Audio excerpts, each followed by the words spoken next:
Hey guys, welcome back to Garden and Grease. We are going to be planting in the garden. Yes, we've got transplants. We're going to be putting seeds in the garden. And before I do that, I'm going to move the chickens to their daytime play area, at least for right now, because I can't keep an eye on them. So I like to put them in their other play area. Hi ladies.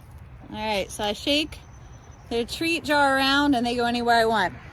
But usually they actually just within 5 minutes make their way over to their other pen on their own without me even trying to get them over there. Come on, ladies.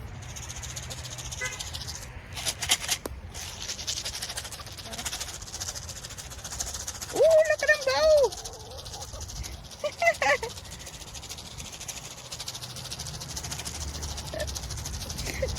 I don't know if you guys are catching that. All right. They go right in. Go ahead. Come on. Let's go see. Let me come in. You can't figure it out. Come on. Over here. Over here. Right here. There you go. Come on. There you go. We had originally gotten this big dog kennel for our dog, but since she was in the pound for a really long time before we got her, she does not appreciate being in any kind of enclosure. But the chickens actually like this area, so they started going in it naturally, and we just kept using it for them. Okay, so it is the first week of April, and our last frost here in our area of Pennsylvania is April 21st. So we still have a few weeks to go. Now, a couple weeks ago, we had planted some lettuce, and I would have planted my cabbage out earlier if they were ready, but they really weren't ready. I should have started them earlier, and I didn't. So we're concentrating on cold hardy vegetables, and I did put some cold hardy flowers out too as well, and I'll show you all of that. All right, so you can see I put these out 2 weeks ago maybe, and they were little, and they've been doing good on the really cold nights. I have these posts, and you could just use sticks. I used some old twine from last year's stuff, and I put the fabric up over it when we're gonna get a frost. And then these right here I'm going to transplant out probably today. I have some cabbage. I know they're not huge or anything, but they'll do good. And butter crunch. So I want to get the cabbage and butter crunch out.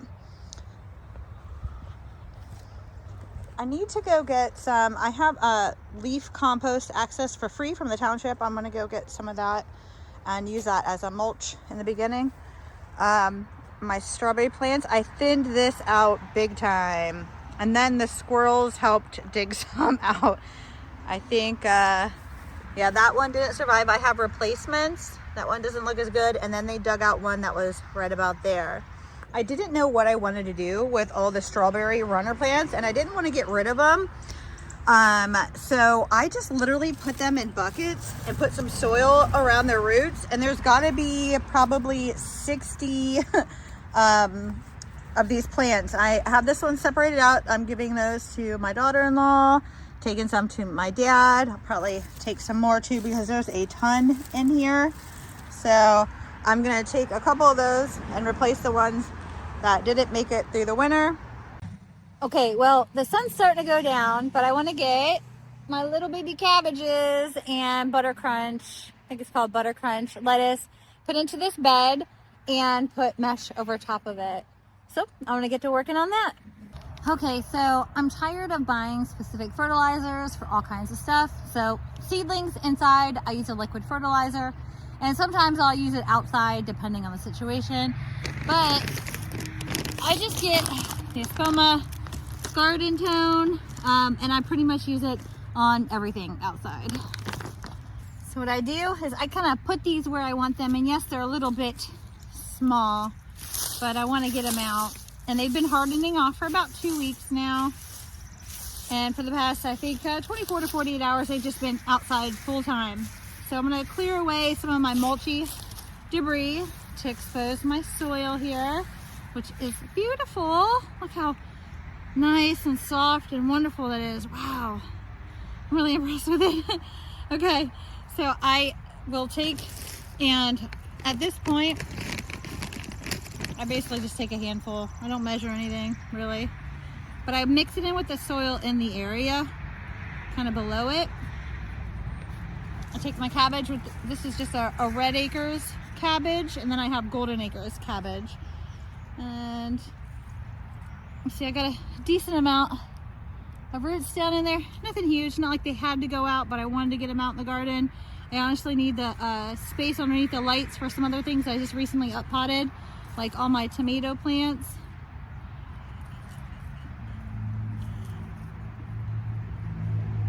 Which did nice, so I have good contact, the roots, with all that soil. I'm gonna water it in. Give it a nice watering. I think we're gonna get a little bit of rain tonight, not a lot though. And then not really close to the base, but this area that I had pulled away, I'm gonna push some of that mulch back over it, but not right up to the base of the plant, especially not till the plant gets bigger. And then in reality, when the cabbage gets bigger, the leaves cover so much that it pretty much blocks the sunlight from drying out the soil too much and for weeds getting through. So big cabbage leaves are really nice at kind of shading their own soil. So I really don't need to use a whole lot of mulch in a cabbage bed. All right, so I'm gonna do that for all my cabbage and my lettuces in this bed. And the reason why I'm planting so many plants in here, these lettuce will be harvested before the cabbage gets big and starts really taking up a lot of room. But I need to make sure I mark in my garden journal when I put these in and what I put in. I'll remember by the look of them of what's in it when I'm harvesting, because this is just my cabbages and my butter crunch lettuce. So I don't need to really mark them with tags.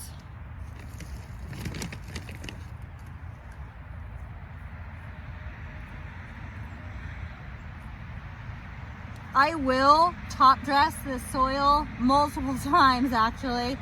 During the growing season, cabbage are very hungry plants. I think I say that about a lot of plants. Okay, so my netting is kind of a mess, but I did clean it up in fall when I was done with it, rolled it up, I dried it out and rolled it up. So it is a little dirty, messy looking, but it's pretty good. There are some holes in it, and this isn't the funnest thing, but this is what we're gonna do. And I know every year I keep saying I'm gonna come up with a better system that I can slide up my posts here to make it nice and easy to access. I've yet to do it. And I know myself pretty well. I don't know when I would ever get it done. But I'm gonna put this up over, and then we're gonna stake it down, and then I have another way that I hold it down because we can get some pretty heavy winds, and I don't want this coming up. I do not want the white flies, the white cabbage caterpillars on my cabbage. We get them really, really bad. So last year I had the best success ever with cabbage from using netting the entire year, from the moment I put them in the ground to the moment I harvest.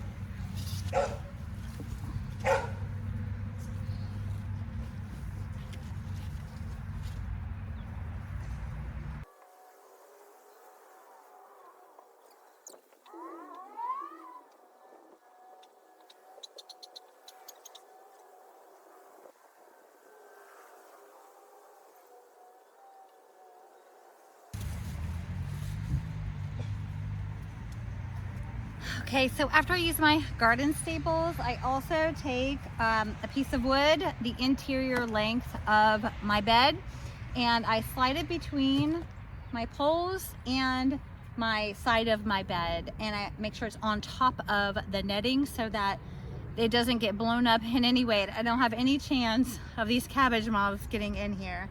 I'll give you an up close. So on the end here, we're going to kind of fold and bunch it together. I have to make sure I pull nice and taut on this.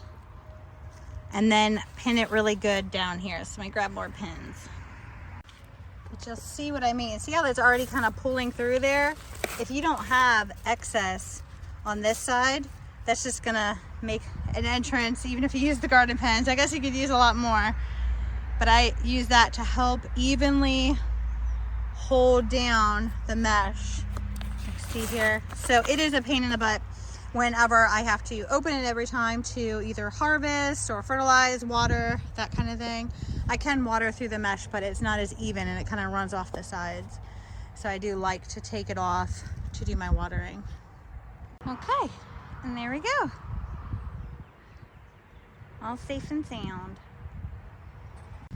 The same day, or at least the same week that we had put those lettuce out our first round a couple weeks ago, we also seeded some more lettuce, I think butter crunch, and we had some heavy downpours and it really moved the seeds around a lot, it looks like, or I just didn't have really great, I had spotty germination. So I might, instead of just like thinning them out, I might just move some of them into other areas here today. And we have some beets here. The squirrels, they dig hard. I really should put some more mesh over top of this area.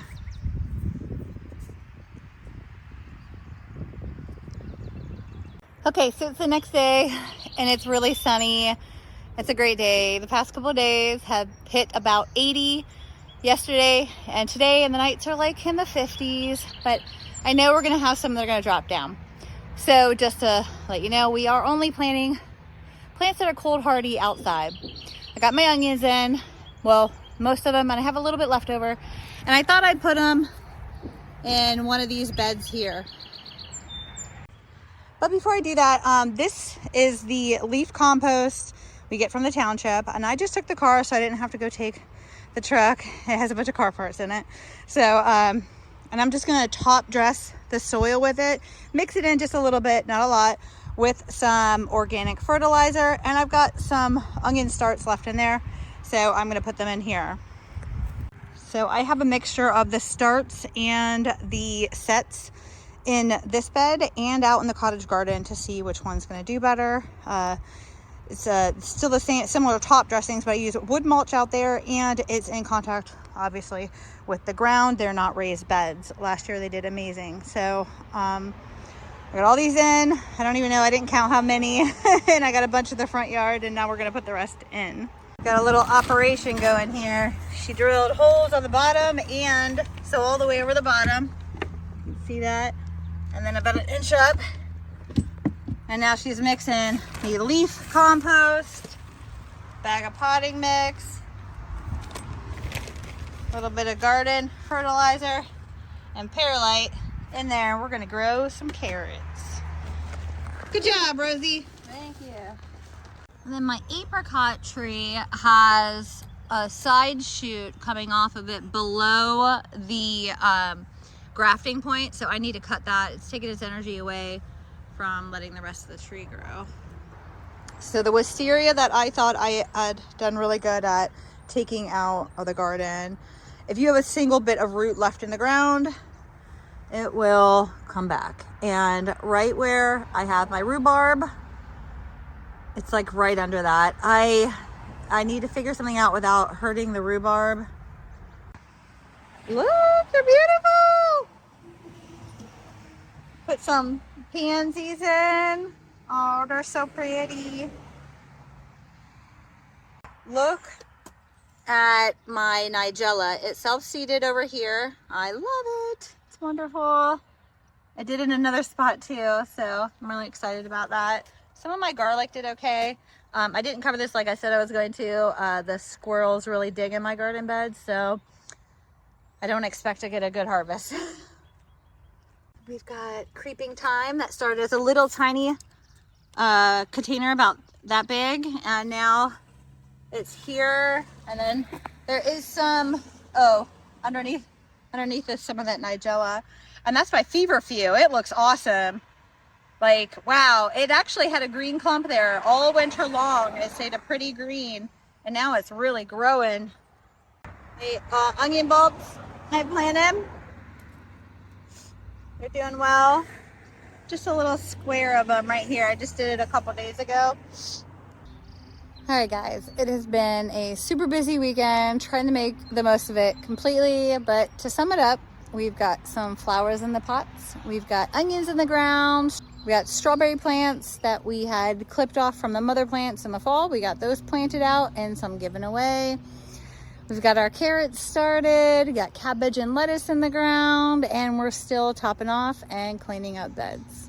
All right, guys, thank you for watching another episode of Garden and Grease. Don't forget to subscribe if you haven't already. Have a good one.